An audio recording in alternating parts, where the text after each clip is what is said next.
All right. Al, it's always a little tough telling whether we're live, but I'm pretty sure we are. Hi, everyone. Good to see everybody. Al will start the, I hate to call it formal. You're not a real formal person, but the real meat of our discussion in about 8 minutes. But Al, I wanted to hear, first of all, kind of ask everybody if they can hear us and see us okay. So how about if you can, over there, and Al is right over here, right? There's a chat screen there. Doug is over It's there. over there now. Okay. So No, I'm saying chat screen's over there. Doug is over there. Yeah, we can't tell on this who's seeing what. So anyway, there's a gray bar, probably to your left, and that is a chat screen. And if you would type in there that the video and the audio is okay, please do that and kind of let us know that you can hear us okay. And then after you do that, we'd love to hear where you're from and maybe what you're having to drink. And meanwhile, I think, Al, tell me a little bit about your trip to Mexico. 2 weeks ago, I got to go down to Chihuahua, Mexico, to judge in the Copa Cerveza, Mexico. That was my first experience with international judging. It was a commercial competition, and if anybody gets an opportunity, it gets an invite to go down there, I would highly recommend it. They're very, Jose Ruiz is the organizer. They showed us a great time. It was a great competition, 900 beers. And you know, I guess when I went down there, I went down with my friend Paul Dienhart, and we were expecting a lot of Corona-like beers or Negro Modelo, and they had the full range. They had the full range of beers that you'd see at any, at a GABF. It was some very good beers. No kidding. American style also? All styles, every style, even meads. They had a mead category as well. Lambics? Which I love. Lambics. I didn't judge lambics. I don't know, but I would presume lambics were there. Okay. So I see, let's see. A couple of folks have said, Jim Price and Nathan, thank you for joining us. They both say, apparently we must be coming in clear. And I got a confirmation from my bride that she says we're coming in clear. So we will start again the real meat of this in about 5 minutes. So any of you that have joined us early, again, I would encourage you. Get your beers. Yeah, that's right. So share what you got there. This is from a brewery that I have part interest in Minneapolis. I have to shade here so people can read the label. Yeah. Udapils, which is a great story behind that. Udapils is a Norwegian word that means having a beer outside with friends on the first nice day of spring after a long winter. Wow. Udapils. That's a small word with a long definition. It is. Cheers. Cheers. Well, I am having a Dapple Dog. And this is a Irish stout that I snagged as part of the North Carolina Cup, which I was fortunate enough to judge. And Pitt Street did very well in the competition. And so I am going to start this guy. It's a category 15B, I think. Irish stout. If I can do this without spilling it on the computer. Or banging it into your microphone. Yeah, which I just did. But I'd rather bang the mic than hit the computer. Yep, exactly. So as a Cicerone, this is a totally inappropriate glass, but I happen to like these, so I'm going to use that anyway. So cheers. I'll keep using the can so the label keeps getting seen. I don't blame you. Let's see who else we got. I see Jim. Looks like Jackson, Missouri. Says he can hear us great. He's drinking an Oscar Blues 1050. Oh, that's a good beer. Is Nick still online? We saw him sign in way early. He was in St. Paul drinking a Boom Island. Lemon Drop Wits. Let's see. I can look and actually see. I do not see Nick on there yet. So I don't think so. Let's see. Sorry, I have to kind of duck around to get around cameras and microphones, but the beer's still good. And again, for those of you that are on a few minutes early, we will start in about 3 minutes. I promise I like to try and start these on time. I like to end them on time. And the way we'll do this is at the top of the hour, I'll introduce Al. We'll kind of jump into his presentation very, very quickly. If it goes as long as 30 minutes, we will stop at 30 minutes, and we'll call that the meat of the program, and then we'll get into the Q&A. It looks like we've got about 6 questions. So they're in the maybe center of the screen. Al, ask a question. Yeah, do you see that? Ask a question. That's a great place. Al is actually it's right there on my screen. Okay. Everybody sees it a little differently, I think. Anyway, bottom center, I think, on your complete screen. And if you'll click on that and type in the questions, do not put your questions in the chat. Excuse me. We're not going to have time to respond to the chat once we really get going. But if you put it in the questions in about 30 minutes, we will go through as many of those as we can. Al has actually typed a response to a number of them. And the cool thing is, if you ask a question, you will actually get an email when Al is answering the question, presuming I do it all right. And you'll get an email after that so you can click on it and actually see your question, answered right there. So you don't even have to watch the whole webinar to hear your question. So I love this interface. It just makes it very live. And even after it's over, we will continue to be able to answer some questions as long as Al is willing to do those. Sure. I've got more beer where this came from. So, all right. Well, I think it is the top of the hour, and we are ready to begin. So, welcome to the Hacking the BJCP Written Exam. And by the way, that was my title. It was not Al's choice. But I happen to kind of like that because I think Al is going to give us some inside scoop as to how to work our way through this. So I'm going to debunk the title first. Well, good. So, Al, again, I know you're having a beer. I'm having one too. So tell us about the beer you're having. This is a Udapils Receptional. It's their Oktoberfest, which it's out of print now. Unfortunately, it's past the season, but their newest beer is a red lager, also delicious. And if this goes on long enough, I'll probably too. All right. And I have a Dapple Dog from Pitt Street in North Carolina. It's an Irish stout. I have it in the wrong glass, but I happen to like this. So enjoying it very much. So please share that in the chat as we're going through it. And I see we've got people from all over. Looks like a number of people in the Minnesota area. There's Sal from New Orleans, Jackson, Missouri. That's Jim. Let's see, St. Louis. We got Tim Cochran. We've got a number of folks on here, and I'm glad you've joined us. A lot of these folks, Al, as you know, are from our Facebook group.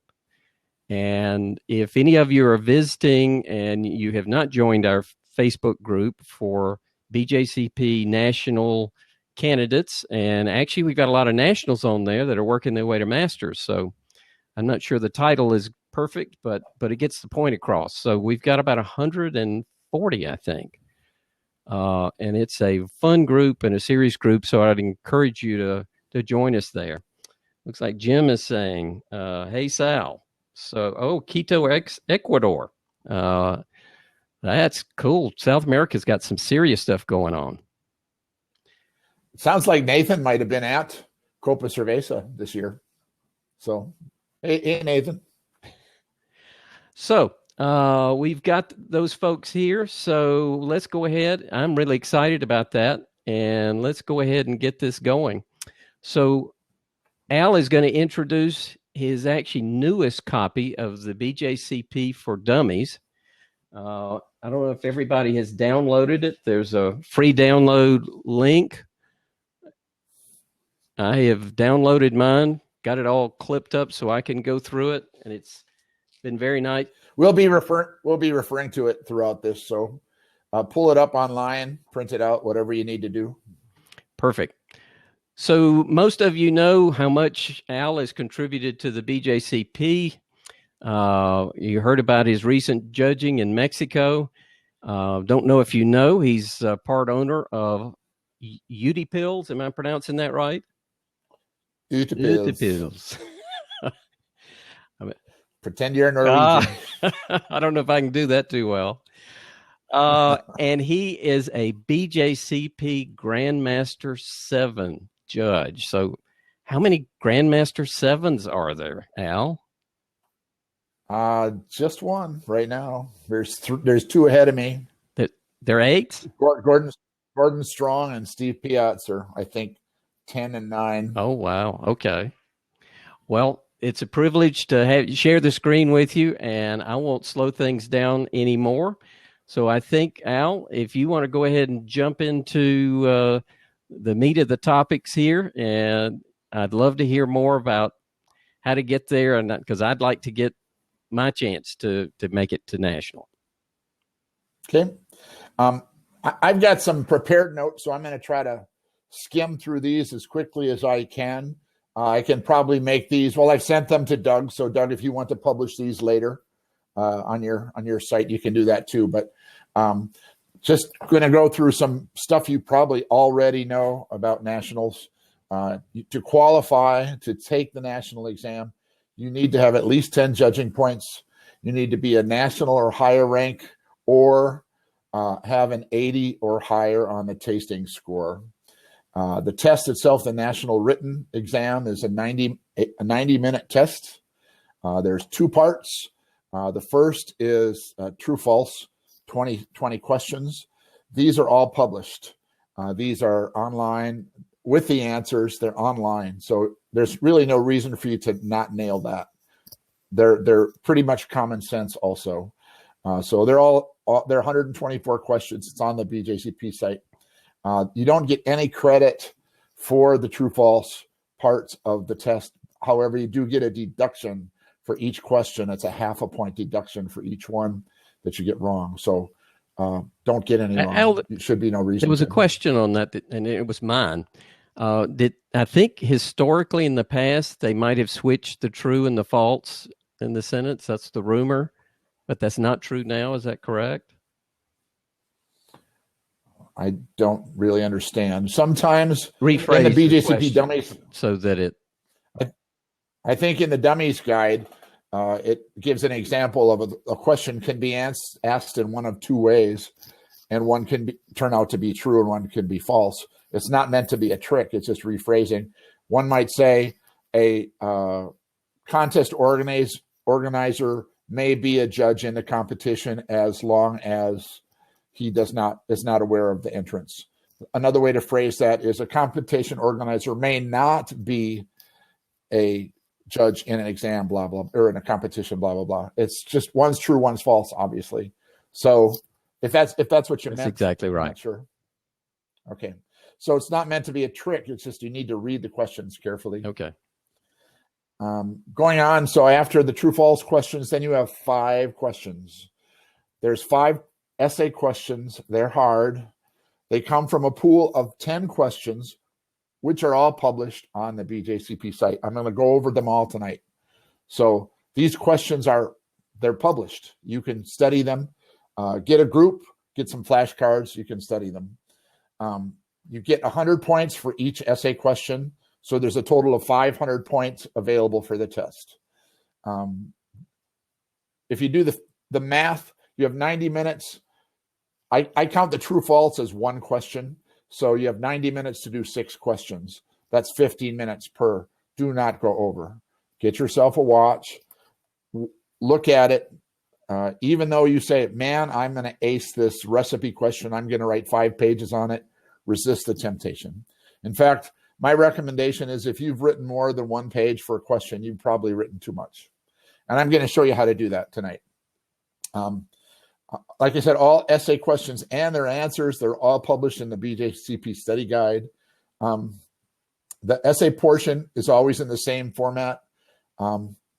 There's, as I mentioned, 10 possible questions, so you won't be surprised. 2 of the questions are always about beer styles. They say here's 3 beers. You need to describe them. You need to compare and contrast. The questions that those beers are, the beers that those questions are about are from categories 1 through 26. So you don't need to learn anything past beer category 26. In fact, I'll mention there's 2 styles in those categories that aren't in there also, but just learn all of the 1 through 26 styles. How do you do that? You just got to learn them. There's no hack for it. You need to know those styles. Let's see, where am I?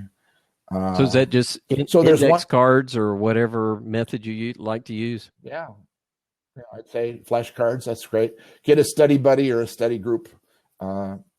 Just quiz each other on it. Yep. There's 1 question on recipe formulation. There's only 12 possible beers that they're going to ask you to write a recipe for. So that's only 12 beers that you have to learn how to make that recipe. And I'm going to show you in the Dummies guide.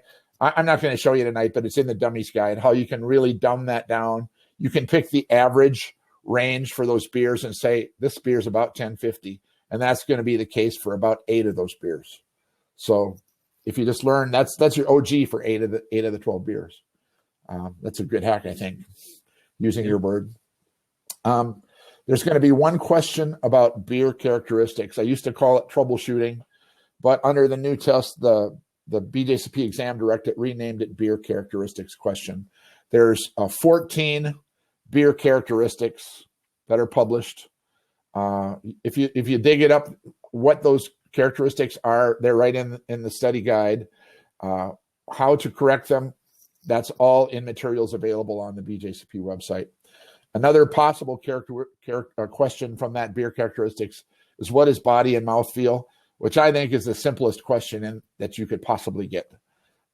So there's 5 elements, right? You've written score sheets, so there's five elements for mouthfeel. Body is one of them. So if there's a trick question, that's it. Is that body is not a separate thing. Body is a part of mouthfeel. And so if you go to mouthfeel, you've got body, carbonation, warmth, creaminess, astringency. You've got to describe them. You've got to say how to control them. You've got to say a style that represents each one of those things. That's the question. It's an easy question. There is 1 question about ingredients or brewing process. And these are, so far, believe it or not, we've covered 4 questions, 4 of the 10 possible questions. The remaining 6 are under this category. You're only going to get 1 of them. 1 is discuss hops. 1 is discuss water characteristics. Another is discuss malt and yeast. It's a twofer. Another one that I think is one of the easiest questions, define krausening, adding gypsum, and finings. Everybody knows that. The next one I think is probably one of the harder ones, which is to define diastatic and proteolytic enzymes. And the last question is describe the malting process, which I don't think is hard, but it is exhaustive. You've got to write a lot in a very short period of time to really totally cover the mashing process. That's all the questions. That's all the questions that you're going to be asked, one of those 10. So dig in, you'll have to learn them. What I'm going to show you, what the Dummies guide tries to do is shows you how to present that material, how to organize that material, to save your aching hand. One of the biggest people who out there, well, I can't see, raise your hand, but if you've tried to take this test before, one of the biggest problems is hand cramping. Yep, just hand cramping, is an issue, and everybody types now, so nobody writes anymore. So I'd say practice writing. Take 90 minutes and pick yourself 6 questions and try to write them out. Get your hand in shape before you take that exam. But what I'm going to show you is in the Dummies guide, you could sum it up by saying grids and bullets. And one of our questions, which should we answer this right now, Sure. Doug? One of the questions that came up. Let me pull it up here. I'll read it for you. This is from all right, go ahead. Which was the one from Omer? For Omer? All right, so I'll read it out, and we have a system here. That's how they get. I'll have it. Okay, yeah. All right, so we're going to start answering from Omer Bashaya, and if I have screwed up that name, I'll do that. I apologize. In the BJCP exam for dummies, you're suggesting to write everything in tables. This is also backed up with other graders' notes. Yet, other graders also say they appreciate independent thought and that this is not easy to do in tabular form. How do you suggest we display independent thought and still use tabular form?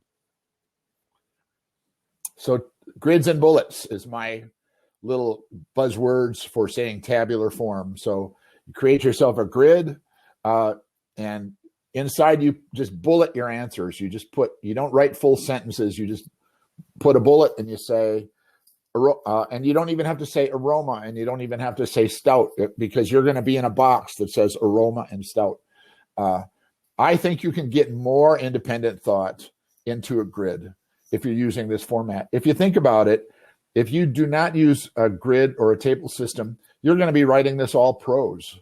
And if somebody says, tell me everything about those three styles, and oh, by the way, compare them, tell me the similarities and differences in a page, in 15 minutes, all those three styles, it's really hard. If you think you've got to write, that's like practically a book. Well, we know there's whole books written about a style in the AHA. They publish whole books about them. If you try to digest or regurgitate all that in prose, you're going to be wasting a lot of time writing a and the, between, blah, blah, blah, words that you don't need. If you are in a grid and you are if you are in the aroma row and you're under the stout column, you don't have to write aroma or stout at all in that grid. Doug, can you pull up that page from the Dummies guide? I can, I hope. So I think this is going to give you an idea of what I'm shooting for if we can figure out how to do this. I think I can. It's on page 56 if you have your Dummies guide. Well, you got rid of me, but I don't see the page. All right, give me. I'll just keep talking while you figure out how to pull it up. So if you imagine, two of the questions are style comparison questions. So this is a really good one to talk about because it's 40% of your entire grade. What I would do is create yourself a grid that across the top says your three styles. So there, if everybody can see that, there's the three columns across the top. Write your styles in there. And then down the side, put aroma, appearance, flavor, mouthfeel, everything you've got to do in that question. And now once you go to the column one, let's say that's our stout question, and you go to the aroma row, now you can just put bullets. And what I would do is use your knowledge that you have of score sheets, because you've all been judging for a long time, hopefully. You've all got your 10 judging points at least. You all know under aroma, there's 4 things. There's 4 of those little key words on a score sheet. Write something about each one of those little key words. And so what have you got? You've got malt. You've got hops. You've got fermentation characteristics, and you've got other. Write something about each of those 4 items in that box. And you don't ever have to mention stout, and you don't ever have to mention the word aroma, because you're in the right box for it. Does that make sense? And you can use really independent thought in doing that. Use very robust language, just as if you were writing that score sheet that you're going to need to write to get your 90 someday. Be very, very descriptive in your language, and you'll see that this system works out really well. If you don't believe me, I would say fill in 3 styles from the study guide there. Take this sheet, print it out, fill in 3 styles, and fill it out. Time yourself how long it takes you to fill it out. And then, again, do that same question without grids and bullets. Time yourself how long it takes you to write it all out in prose. you'll find that the grids and bullets are going to save you a lot of time and a lot of hand cramping. So that answers the first question, I think. All right, I'm going to click done answering. So Omer should get that. And by the way, anybody else that's interested, when you go back through the questions, you'll be able to easily see those answered. And by the way, everybody, if you see me like looking this way, it's because I'm looking at my little outline for tonight's presentation. I'm not ignoring you. So the next question. So you're going to get 2 questions on beer styles. That's very important. You've got to know how to compare them. How to compare them? Just learn those styles from styles 1 through 26 in the BJCP. If you learn them well, you don't really have to memorize the similarities and differences between those 3 styles, because you'll be able to formulate that, come up with that in real time, in real robust language on your own.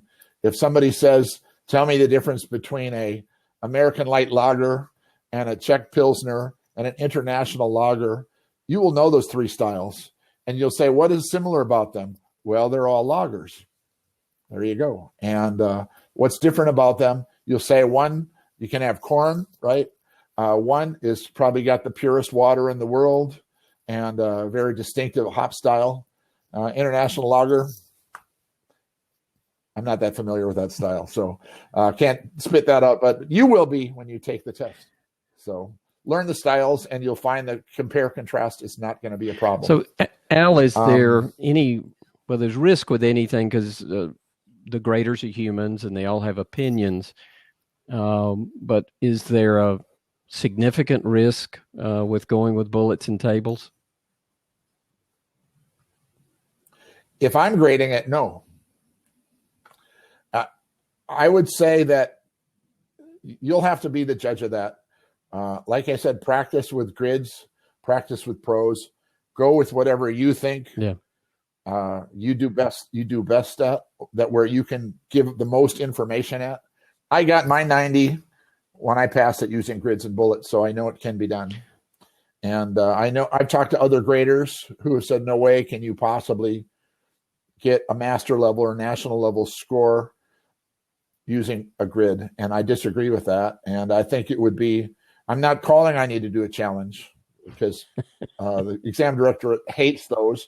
But I'd say if you've answered the question and they're going to send you a copy of your test back, and you go over it and you say, I answered everything that they wanted me to answer here, then you've done your job and you should get your 90 or more. Is the bigger risk just not completing it? Absolutely. Yeah. And that's why I said you've got to have a watch, and you've got to give yourself 15 minutes for each question and then move on. Gilding the lily on something that you know really, really well is that's going to give you 100 points. And skipping another question is going to lose you 100 points. You can't do that. You not and get a national score. Moving on to the beer characteristics question. There's, like I said, there's 14 characteristics. They're all listed in the study guide and in the Dummies guide. I have done my best to give you a table, of course, in the Dummies guide that gives you the material you need to talk about those 14 beer characteristics. I don't recommend you memorize it. I recommend you internalize it. And when you fill out your test, write it in your own words. The graders, believe it or not, all have a copy of the Dummies guide, whether they admit it or not. And if they see something that's quoted directly from the Dummies guide, you're far more likely to get zinged for that rather than just regurgitating memorized material. You do have to memorize it, whether a grader thinks you don't or not. You do have to memorize this stuff. You have to dig in and do it. I'm just presenting a way that you can organize it. And I'm telling you, as a grader, I love it to see somebody does it in table fashion, not just because I wrote the Dummies guide, but because it organizes it in a way that I want to read it. If I have to dig through prose to find every little detail that's in the question, that just takes more time than I want to give in grading that exam. Moving on then to the body mouthfeel question. Like I said, I think this is one of the easiest ones. Know that body is a subset of mouthfeel. It's not a separate thing from mouthfeel. And if you think of the mouthfeel part of your score sheet, that's the 5 things you got to talk about, right? Body, alcohol, warmth, carbonation, creaminess, and astringency. That's what they're looking for. Except you only have to say 3 of them. You have to say body, and then 3 others. So you don't even have to say all 5. And recommendation, don't say all 5, because it's just wasting time that you don't have time to waste. Pick 3 of them other than body. You have to say body, but pick 3 others and answer them. If the question says give 3, give 3. If it says give 5, give 5. Don't give 6. If they say give 1 classic commercial example, give 1. Because what if the other one's wrong? You want to risk getting... When I grade, if somebody says a right one and a wrong one, they just nullify each other. You don't get the point. So do exactly what they want, nothing more.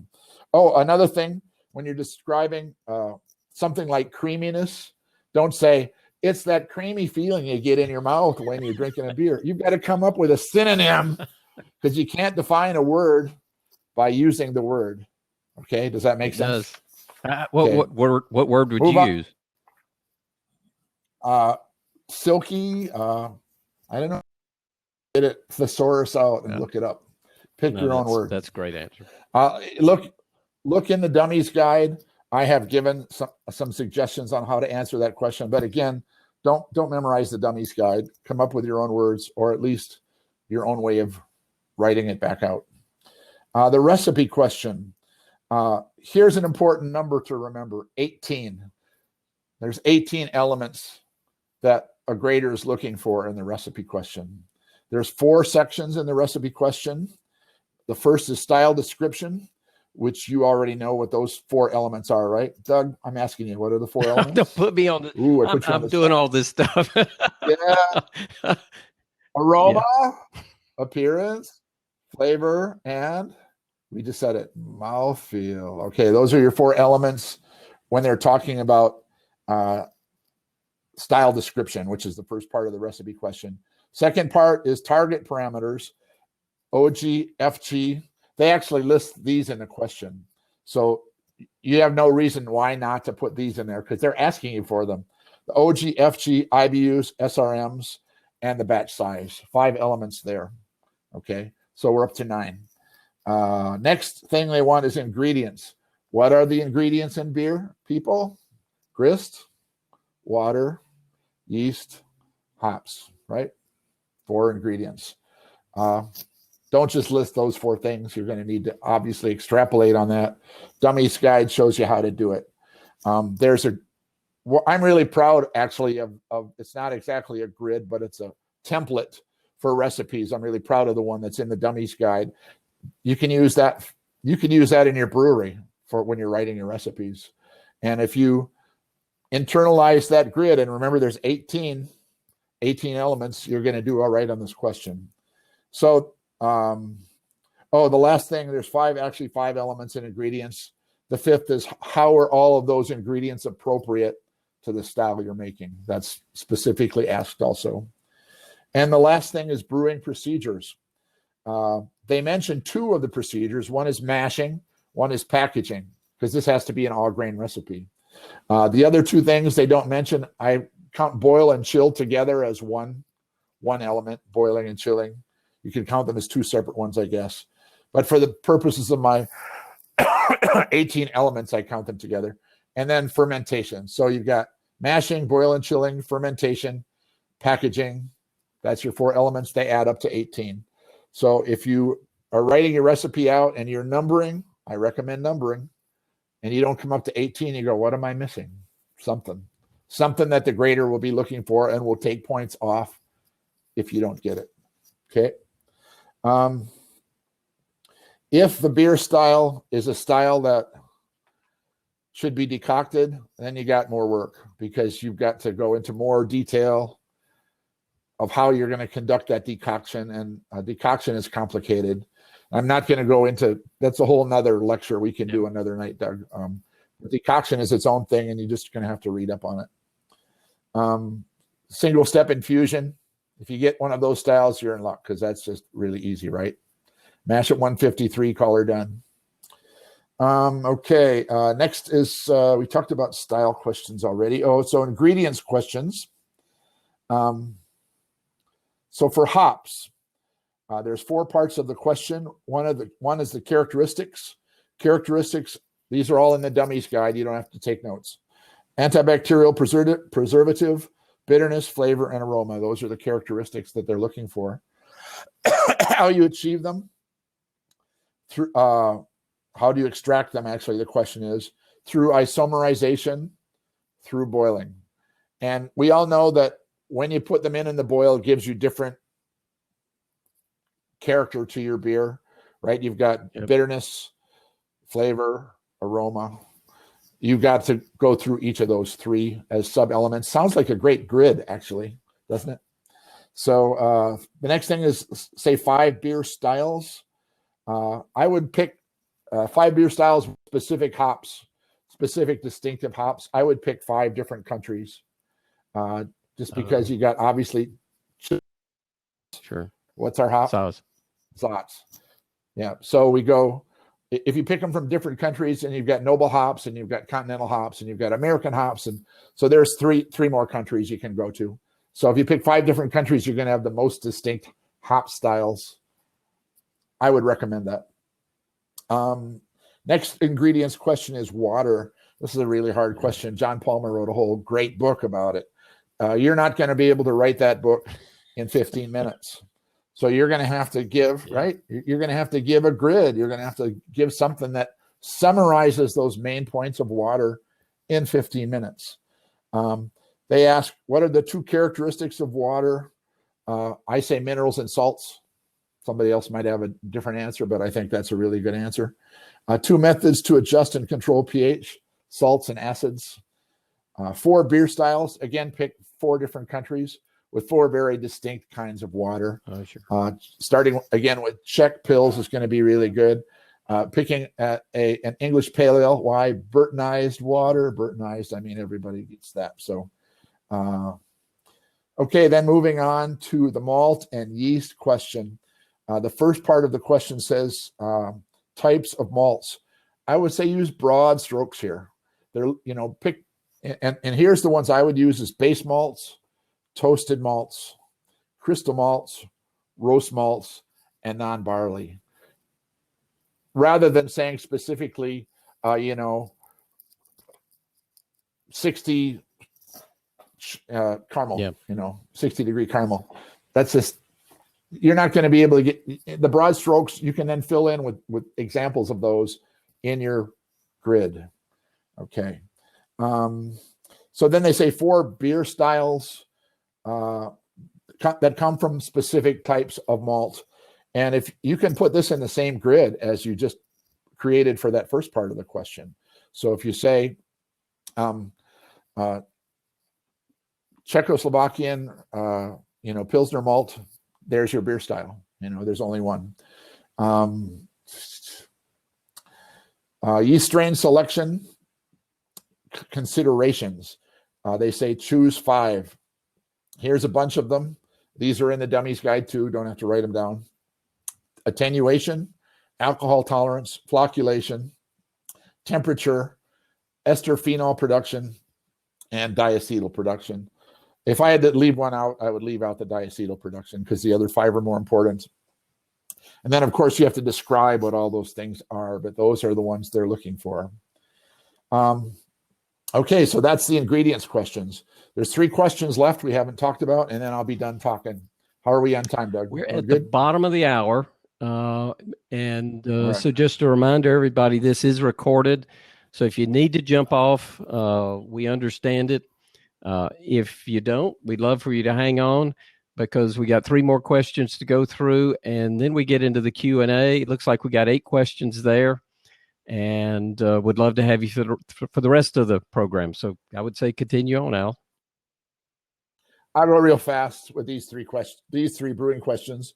Again, first one is the one that I think is the easiest.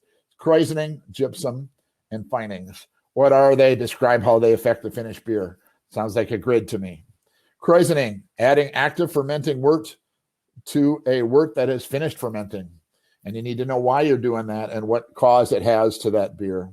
I'm not going to tell you, look it up. Gypsum is calcium sulfate. Again, see the Dummies guide for the explanation for what gypsum is. You probably already have it memorized because you use it in every single batch of beer you make, pretty much. Finings, it's a compound added to the primary or secondary to clarify the beer. Probably get you some extra points if you give a few examples of each of those, during the boil, during the chill, during the different types, isinglass and Irish moss and all that. Right, and where you use them and how you use them and what they do. Yep.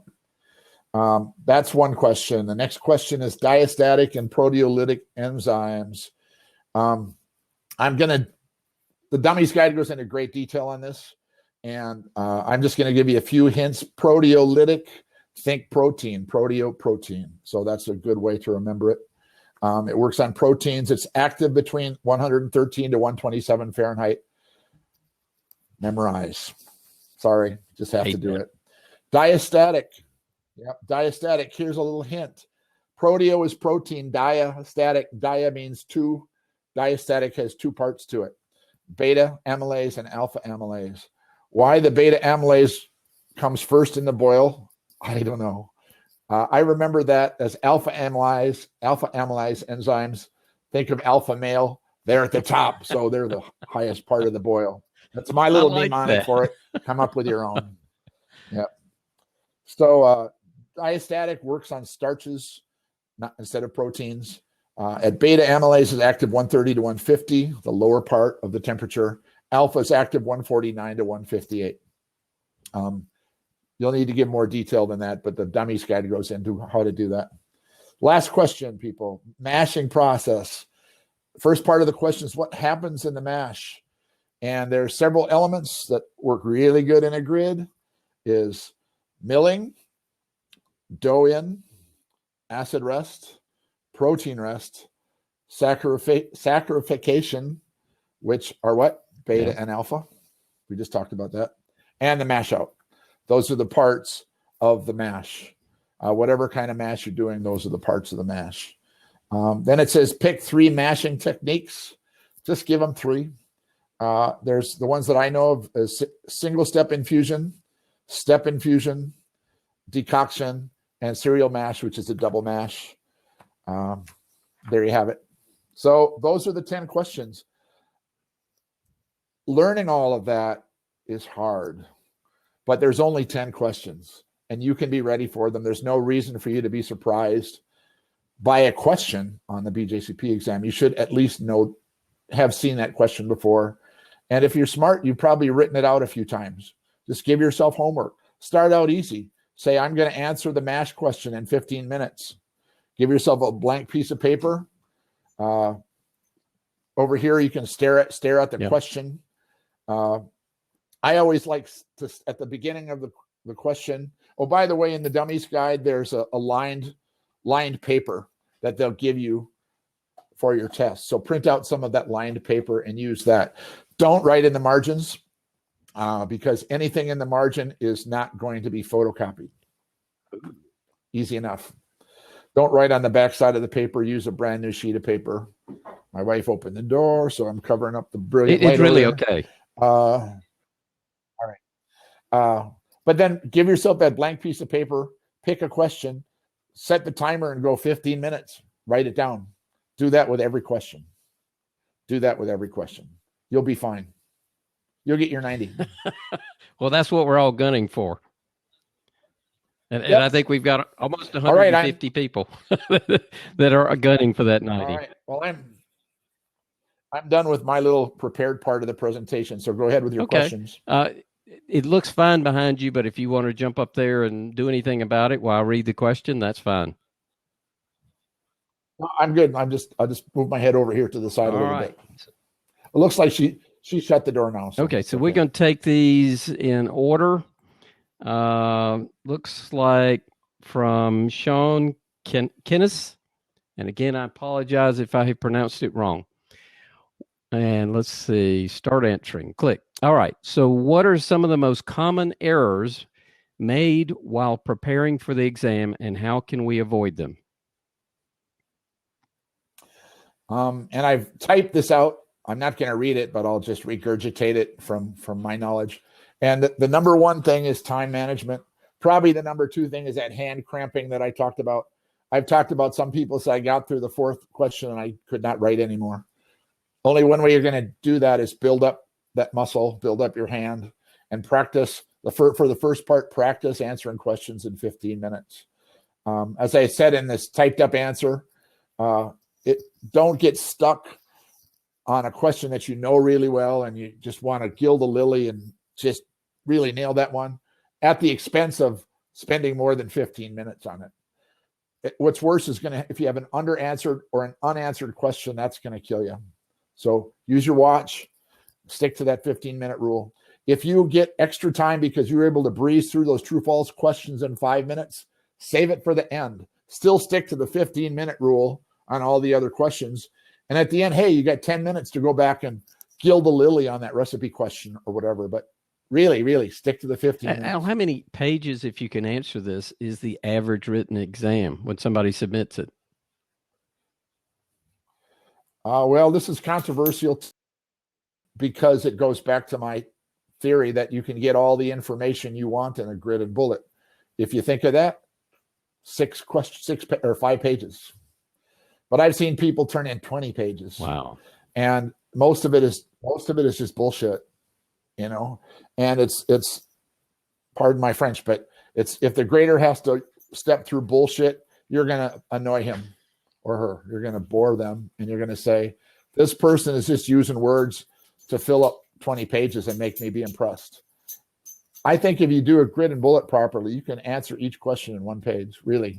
Well, yeah. Try it. Like I said, I encourage your listeners to try both ways. Take one question and answer it with a grid and bullet, and then stop. And maybe not in the same night because your hand's going to be all this and you'll be jittery. But then the next night, give yourself 15 minutes, same question, write it out in prose. You're going to miss stuff. And you know what? If you have a grid and you have a big empty cell there, it's going to remind you to go back later and put something in that cell. If you're writing prose, there's going to be nothing to remind you. Yeah, but that says a lot. Worst case is 20 pages, and this might be 5 or 6.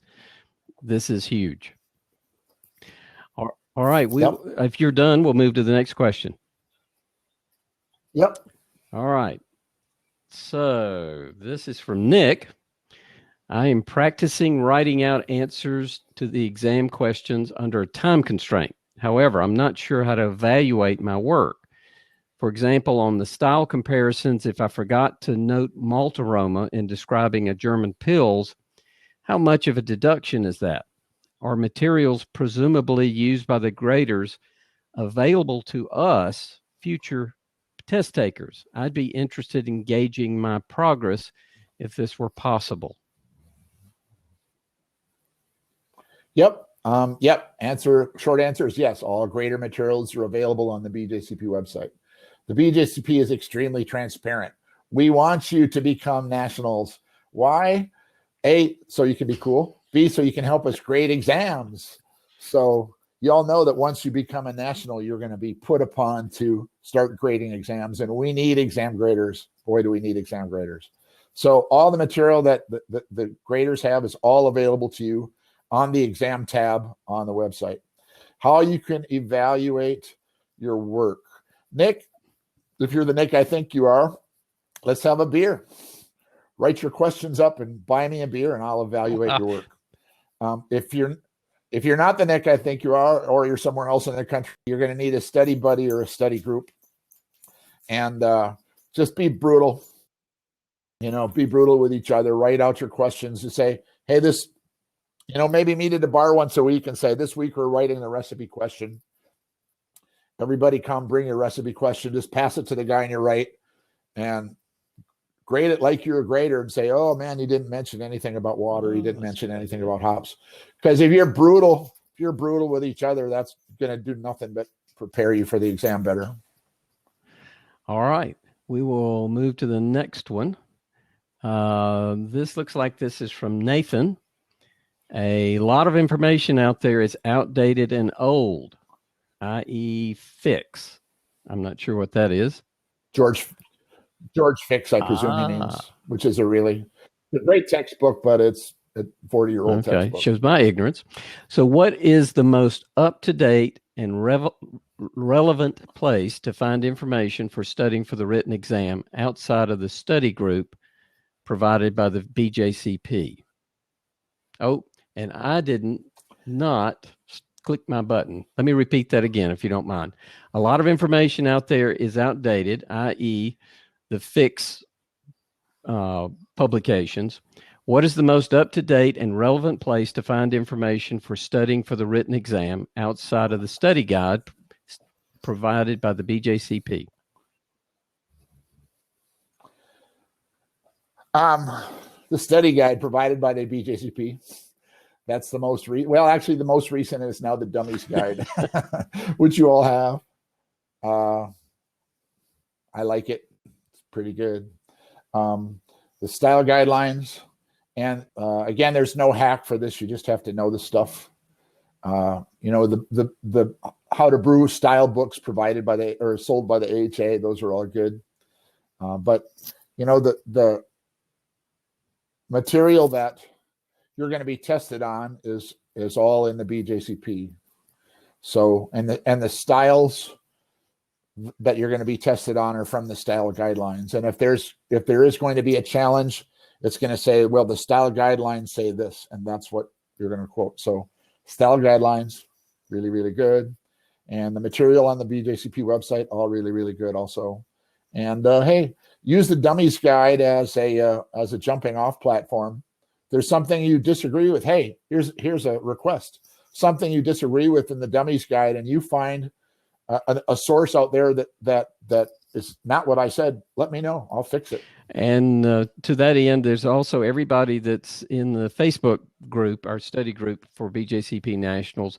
I have posted the most recent versions of that study guide, confirmed that that's the most recent one, and we have Al's report or study guide on there also. So I will move on to the next one and try and get this correctly. So this is from me, actually. The written exam seems to be mostly a test of how well we've memorized correct facts and whether we can write the answers adequately in the allotted time.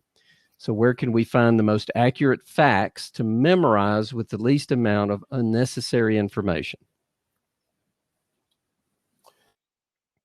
Wrote here, and I'll just repeat it because, man, it's a big can of worms.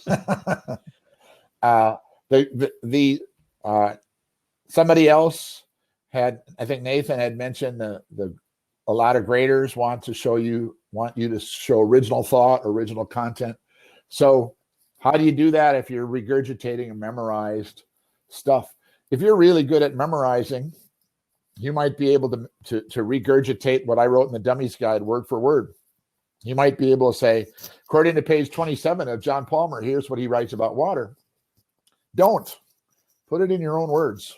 But how do you memorize it? Yeah, sorry, got to memorize it. No way around. No two ways around that. You got to learn the styles.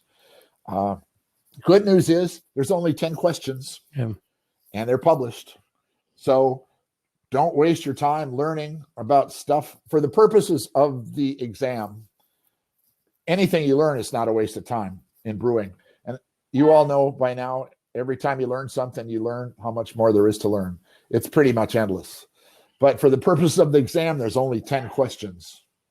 So, that's the beauty part. You can funnel down, say this is, if you don't want to waste time, just learn those 10. Well, and it sounds like keeping it short but succinct. I mean, it sounds like our goal is to get it down to those 5 or 6 pages to make it practical to write it out. Write as many pages. If your grid needs to go 2 pages or 3 pages, that's fine. But challenge yourself. See if you can get it. Yeah. Hey, give yourself an open book assignment. Say, I'm going to write everything I need to write about these 3 styles with my book right here. See if you can get it into 1 page, even with an open book. And I bet you can.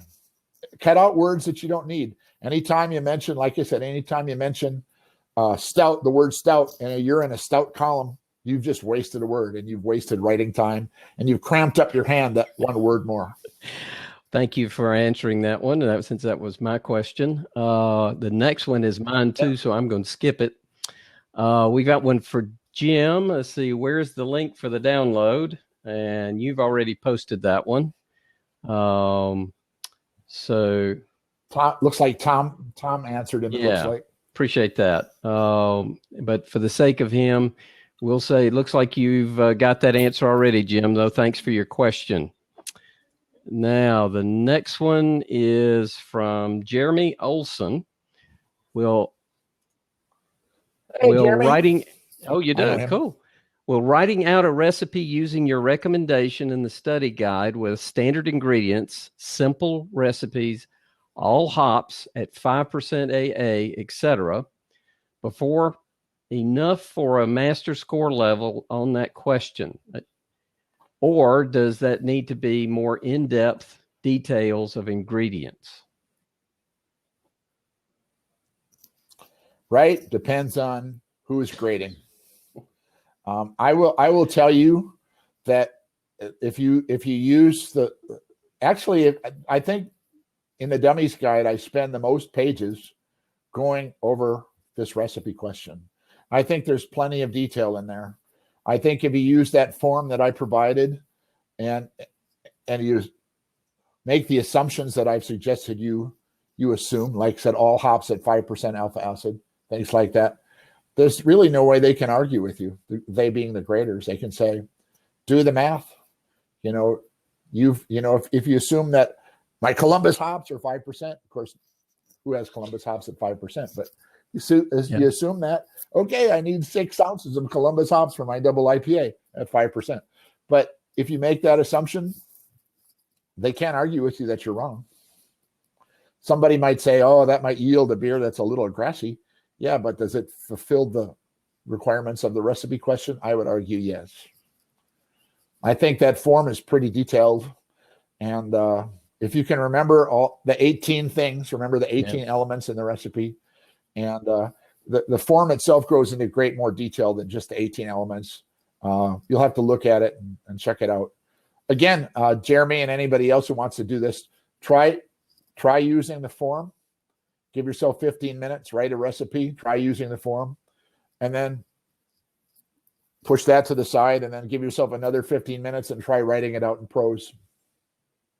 Again, it sounds like our bigger risk is not getting through, so it's almost better. We're better off to be the bare minimum and come back, as you said, and then gilt the rose.